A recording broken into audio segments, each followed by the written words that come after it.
Welcome back to another episode of The Quest for Self. I'm your host, Allie. Have you ever had that one friend who constantly puts themselves down, but does it so casually, so jokingly, that it almost slips under the radar? Like, oh, you probably only hang out with me because of my dog. Or, I'm literally the dumbest person alive. They say it with a laugh, like it's no big deal. But underneath, you know it's not entirely a joke. And if we're being real, maybe you've caught yourself doing the same thing. So let's talk about that because that kind of casual self talk, well, it matters and it matters a lot. Those little comments, even when we brush them off as humor, shape how we see ourselves. Over time, they sink in, digging into our identity, our energy, our worth. In this episode, we're going to explore why those tiny throwaway comments aren't as harmless as they seem, and how we can flip the script. We'll talk about self awareness, reframing, and how to use the power of your words to build yourself up instead of quietly tearing yourself down. So let's get into it. Let's break down some of the things we often say, maybe out loud, maybe just in our heads. I'm so annoying. Of course I mess this up. Nobody really wants to hang out with me. I'm so dumb. Do any of these phrases sound familiar? We throw these lines around all the time, sometimes with a laugh, sometimes as a joke. But here's the thing. Even when we say we're joking, our brain doesn't always get the memo. Here's where science backs us up. Neuroplasticity.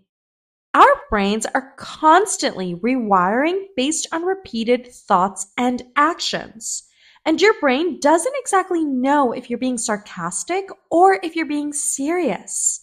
So when you say something like, I'm so stupid, even with a smirk, your brain still logs that as truth. And over time, those little jokes become your inner script. Your identity starts to mold around those words and not in a good way. We don't realize it because the tone feels light. It feels funny, but it still lands. So, where does that kind of self talk even come from? Well, a lot of places. Insecurity, low self worth, fishing for reassurance, childhood dynamics, masking discomfort, or avoiding vulnerability. It's actually really human. It's common. And in some strange way, it feels protective. We say the worst thing about ourselves before anyone else can. We disarm the moment with humor. But the truth is, that's still pain underneath. And here's what matters. Just because it's human doesn't mean it has to be your default. You can notice it. You can unlearn it. You can rewrite the story you tell yourself. Because even when it hides behind self-awareness or a quick laugh, it still chips away at you. So recognizing that is a first step to changing it. Let's talk about the ripple effects this has on your mindset, your relationships, your energy. First, on your mindset, well, it becomes your internal monologue. What starts as, I'm not good enough, slowly becomes a belief system. You carry that voice into every room you walk into. Second, in your relationships, people don't always know how to respond. It could be emotionally exhausting to constantly reassure someone all the time. Or worse, it teaches people how to treat you. If you're constantly putting yourself down, others might start to see you through that same lens. And think about that. Is that something you really want? Remember that mask we talked about earlier? Humor? Humor might soften the blow, but it also hides the wound, making it harder for others and ourselves to recognize just how deeply those wounds are really cutting. Okay, so what can we do about it? Well, step one is to catch it. Start by noticing your patterns. When you say something like, I'm such an idiot, pause.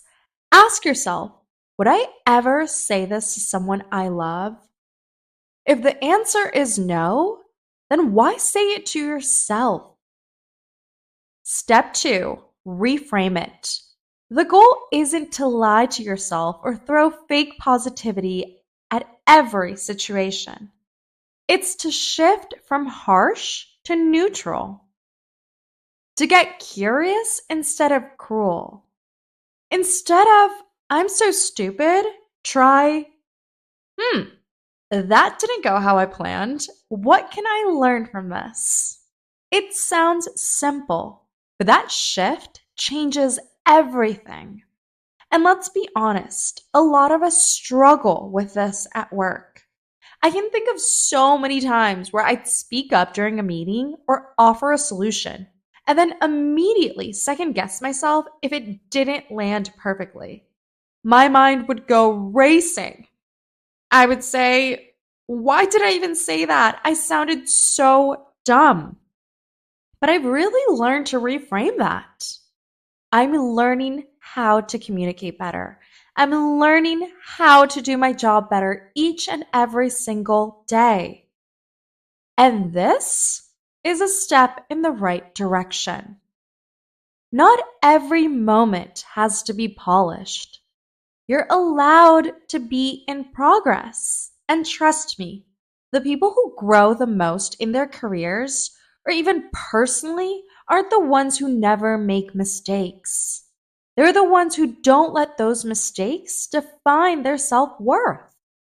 You don't need to be perfect. You just need to be willing to practice. And kinder self talk makes that possible. Journaling helps me a ton with this. I will write down affirmations like, I'm not perfect. I don't know everything. I'm human. I make mistakes. I learn from them. I'm allowed to grow without being perfect. Affirmations aren't cheesy when they're honest. They're anchors, reminders. And honestly, sometimes those reminders are exactly what we need to keep showing up.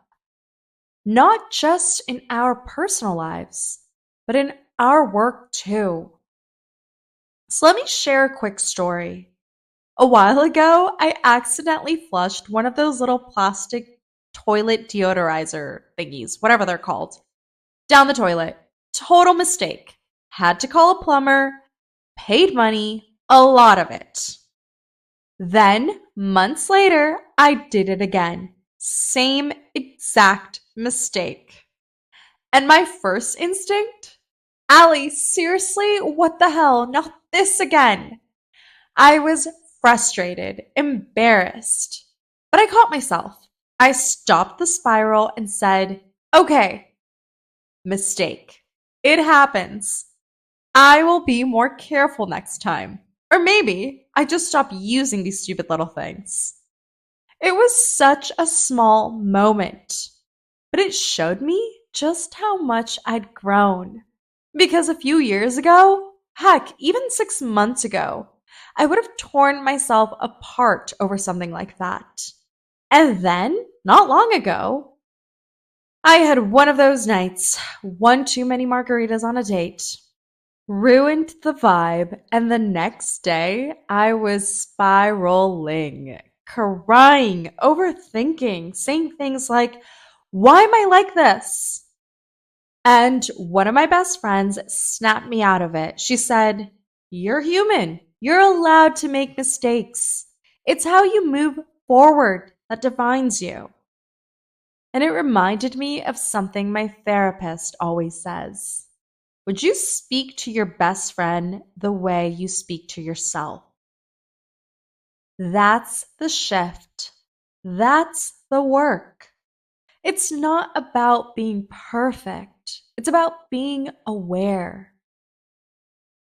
So, here's what I want you to take away from all of this. The words you say, even the jokes, are shaping how you see yourself. You can change the script. It starts with catching the language, choosing curiosity over cruelty, and practicing self-compassion like it actually matters, because it does. And this week, here's your challenge. Catch just one moment where you talk down to yourself. Just one. And flip it. Reframe it. Say something kind to yourself, or even just neutral. You deserve to speak to yourself like someone you actually love, not someone you're trying to tear down. Because you are not the sum of your mistakes. You are the sum of your growth.